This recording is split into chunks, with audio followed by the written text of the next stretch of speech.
We all know of that home on our neighborhood street, where as you pass it by, you wonder about its history while looking at it. As you walk towards it and start peering into its windows, you do a double take because you catch something in the corner of your eye. Your eyes didn't deceive you. It's only then you realize the otherworldly happenings in the window that you are observing are the eyes of the world peering back at you. If you listen closely, you can hear the whispers from the wings telling us the tale of the unknown guardian.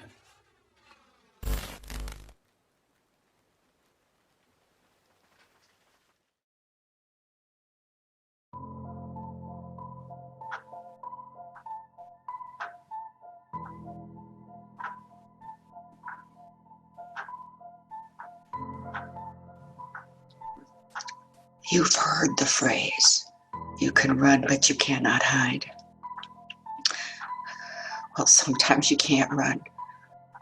All you can do is hide. It was about 10 years ago. 10 years ago tonight. I don't know if I was jittery because of the impending storm or just because it was only a few days till Halloween, but I was feeling jumpy and nervous all week. So I decided to bike to work, to try to burn off some of that nervous energy. Probably not the best idea for late October, but I was sick and tired of taking the damn bus. Those pathetic bus people. Yeah, I'm one of them. Isn't that what they call irony? But I digress. The ride to work, it was everything I needed. Clear skies, fresh air, blood pumping. I felt great. There was a nice cool breeze, so I wasn't even that sweaty when I got to work. Not that anybody would notice. Honestly, I could sprout purple feathers from my ears. Nobody would blink an eye. But I digress. So anyway, it was a normal day at work. I did my reconciliations. I balanced my balance sheets, avoided my boss, the usual. So it was weird. I started to get this edgy feeling, kind of nervous, right? At like 1 or 1:30. And that's weird for me because why would I think something bad was going to happen? Nothing ever happens to me, good or bad. Anyway, it made no sense. So finally around 3 o'clock, I got up, left my cubicle, went to fill my water bottle, and I walked by those big windows, on the west side of the building. And I could see the western sky and all those big dark clouds that were looming in the distance. And I thought, well, that does seem kind of far away. I wonder if I'm going to end up, taking the bus. After all, I could leave my bike here. But no, I said to myself, I'm going to leave at 4 o'clock. I'm going to be fine. Plenty of time. Of course, I ended up leaving a little later than that. But other than the overcast skies, I wasn't worried. I was making good time on my bike. I was on the main drag, but there was, a lot more traffic than there was in the morning. The fumes were just killing me. So I decided to get off the paved road and try this shortcut that my friend Ronnie had told me about. Apparently there's this dirt path, right, through that overgrown lot next to the strip mall that they just put up and cuts 2 miles off the trip. So awesome, right? Anyway, it took me a while to find it, but then all of a sudden, there it was. Funny how I never noticed it before.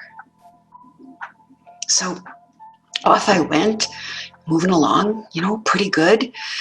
Despite all this tall grass, very thick weeds, but the dirt was packed down, although it was bumpy and kind of rocky. And a couple of times I hit something, a rock, a root, I don't know. I felt like my teeth were going to fall right out of my head.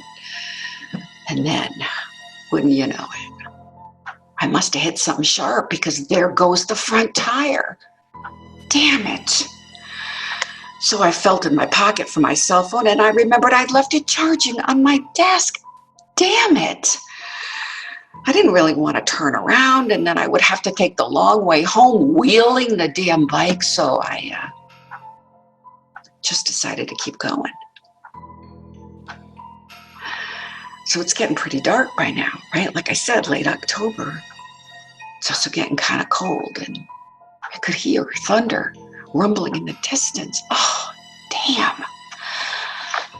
All I could do was keep walking, right? Keep moving forward, keep going past these creepy bare trees and concentrating on putting one foot in front of the other. My wheels were crunching on the dead leaves, and then I glanced up, and I saw a little glimmer of light up ahead of me. What is that? Gotta be an illusion. No, definitely a light, but from what? I kind of couldn't make it out. Like, what is that? It's too big to be a house. Plus, what a house? Where the heck out here in the middle of nowhere, right? Is it a barn? No, same thing. Really, why here? So I kind of kept going.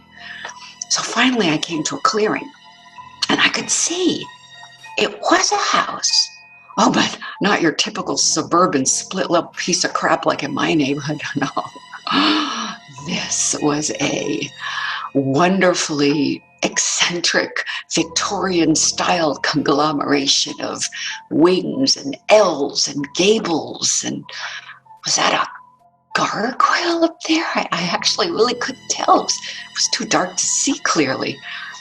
But I could see enough to know, man, this place needed some serious work. Whew. I would have thought it was completely deserted except for that light coming out of the second floor window. Wonder if anybody knew that this house was back here in the middle of nowhere. Just then I practically jumped out of my skin. The thunder boomed, lightning crackled, down comes the rain in these big, fat, cold drops. Damn it. Damn bike, damn rock, damn pus people. Damn it. So I wheeled my bike closer to the house. I was looking for a porch or any place really where I could get out of the rain. I come around the front, and it looks like there was a fancy wraparound, what do they call that? A veranda, on the front, kind of wrapping around. And I was going to go up there, but it looked like the floorboards were rotten through, and I was going to break my leg or fall right through to, who knows where. So I walk around the back, and I find this little porch, and it looks pretty safe. I mean, the steps are solid and the roof wasn't leaking. So I propped the bike up against a tree, and I walked very quietly across the porch. Should I knock? I mean, after all, the light upstairs was still on. So I tapped very gently. Nothing. I tried turning the knob. Locked. I kind of heard myself let out a sigh. Was it frustration? Was it maybe a little relief? I don't know. I sat down on the porch way back, as far out of the rain as I could get, and I said to myself, okay, this is going to be okay. The storm will pass. It's only 5:30. For heaven's sake, catch your breath. And then when the rain stops, you can walk home in the moonlight. It's going to be okay. So I sat like that. Long time. And I must have drifted off because I thought I heard a voice. A woman's voice, very kind of melodic and soothing and hypnotic. And so I must have been in a dream. And in my dream, I felt myself stand up and I walked towards this back door, and I could see my wet, bedraggled self in the window glass. And I reached forward and I turned the brass doorknob, and the door opened. So I stepped in to what felt like a large, empty room. I smelled dust and mildew, and it was really, really dark. But I could sense that this was a large space. My footsteps were echoing. I coughed a little, just to hear myself. Yeah, very, very large room. It was so quiet. I could hear my heart thumping in my chest. But wait. I started to realize that I wasn't asleep. I was awake. This was actually happening. I was in the house. How did this happen? And I heard the voice again.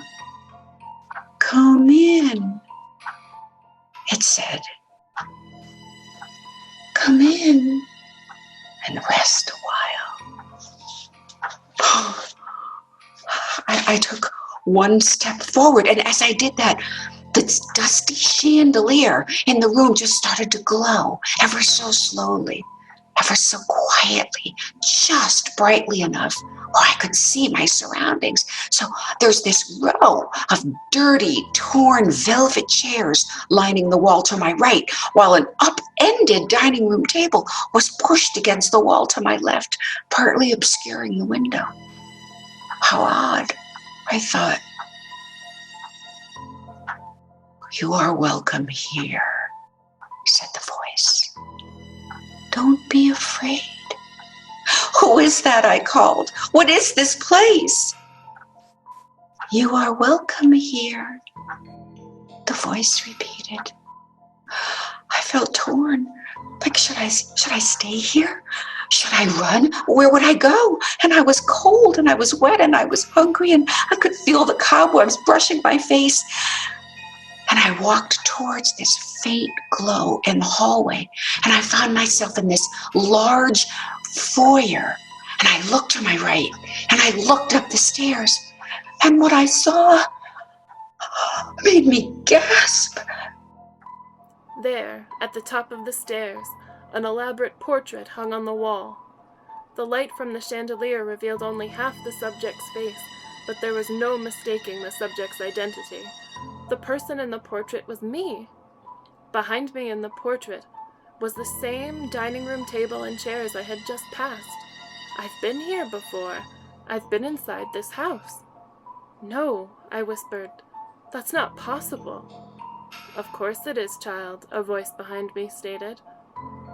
I jumped and spun to meet the speaker of this voice, a voice different from the soothing one that had beckoned me inside. The chandelier grew ever brighter, and as the shadows slowly dissipated, I began to make out a figure leaning against the far wall. Who are you? I demanded, my voice sounding far braver than I felt. The man across the room chuckled gently. He was a peculiar sort, like no person I had ever met. He was very properly attired, though I could not place the era from which his ensemble originated. A beautiful pressed jacket graced his shoulders, and a quite elaborate top hat rested on his head. He raised his chin ever so slightly, revealing eyes far more kind than I was expecting. I am far less important than I seem, I assure you. Certainly far less important than you. Are you so unimportant that you don't have a name? I asked. He smiled again, straightened himself, and took a few steps toward me. With a subtle and gentlemanly bow, he said, Cyril, your grace, a pleasure to be at your service. Again. Again? I queried. Have I, indicating the portrait, been here before? Indeed, Cyril stated, many times. Normally I like to handle this interaction slowly, perhaps with a cup of tea. But I'm afraid we haven't the luxury this time around. Wait, stop, I interrupted. I don't understand. Normally? This time? What are you talking about? What is this place? I don't remember having visited here before. Cyril gestured for me to sit. Please, he implored, sit. I will explain quickly, and as best I can. I sat down, and Cyril took his place beside me. This house goes by many names, Cyril explained. Indeed, each resident has his or her own name for it. Each resident? I asked. Cyril nodded again. Yes, there are many. You will not meet them all today. Indeed, you do not wish to. The voice that called me inside, is she a resident? I asked. Yes, Cyril confirmed. That is Alice. She is one of the oldest residents, and fancies herself a sort of mother to all who live here. Should you choose to stay, she will be a great help to you. Stay? Cyril leaned forward, and I felt myself drawn deeper into his intense blue eyes. I still didn't believe that we'd met before, but those eyes, they did feel strangely familiar. This house is unlike any other, he explained. It does not exist in any one time or place. It exists in no time, no place, and all at once. It exists for any soul who needs to seek safety within its walls. You see, throughout the ages, there have existed souls who, for one reason or another, simply could not continue living in the lives in which they were born. You, child, have needed such safety before. I did? You did, Cyril confirmed. You found your way to us multiple times. 1, 2, 3 lifetimes ago. Lifetimes? I questioned. How many? Suddenly, from deep within the house, a low rumbling sounded. The rumbling grew louder and louder, the vibration seeping into the walls and rattling the chandelier above where we sat. A shriek erupted in the distance, and my blood froze at the sound. I looked back at Cyril, and a cloud of dread had settled over the once gentle eyes. The shriek slowly faded away, and the rumbling followed suit, albeit much too slowly for my comfort. What was that? I asked, my voice shaking. The reason you are here now, Cyril responded, affixing my gaze once again. My apologies again, but I must hurry my explanation. I will provide more answers later if I am able. In short, you are the guardian of this house. That is why your likeness hangs at the top of the stairs. Many times throughout the ages, you have come here in times of crisis and saved the house from ultimate peril. Now is one of those times. I shook my head, hardly able to keep my thoughts from spinning. How is this real? It sounded like the plot of a story told by campers around a fire. If that's true, I said, why don't I remember being here? Why don't I remember you? The house erases all traces of itself after you leave, he answered. I suppose to protect itself and those who live here. That includes your memories. Each time we have implored you to stay, you see, your presence within the house secures balance and harmony. Yet, each time, for reasons I cannot say, once peace has been restored, you insisted on returning to the life in which you were born. Okay, so why am I here today? One of our newest residents is restless, Cyril stated, his eyes scanning the room nervously. He is causing chaos and destruction throughout the house, and grows stronger with each passing moment. I fear for the safety of our other residents if he is left unchecked, and you are the only one who can reach him. I can? I asked incredulously. How? What can I do? I'm afraid I cannot answer that. I do not know how the influence of the Guardian works.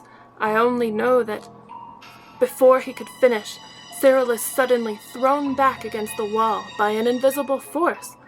I screamed, and deep within the house, the shriek from before re-emerged and matched my terror. The chandelier crashed to the floor behind me, and the room plunged into darkness.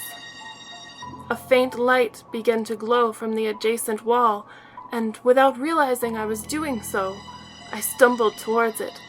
As I rounded the corner, the strange light blinded me, and I fell to my knees. A voice caught in my throat. My eyes burned as if set on fire, and from somewhere within the light, a new voice emerged. Remember who you are! I couldn't place the voice, but it was familiar. Then the light winked out. The rumble began just beneath me. I threw myself to the side as the floorboards buckled and sunk. A pale, mottled hand reached out from the blackness to pull at the hole, widening it ever faster. Another shriek. A second hand emerged.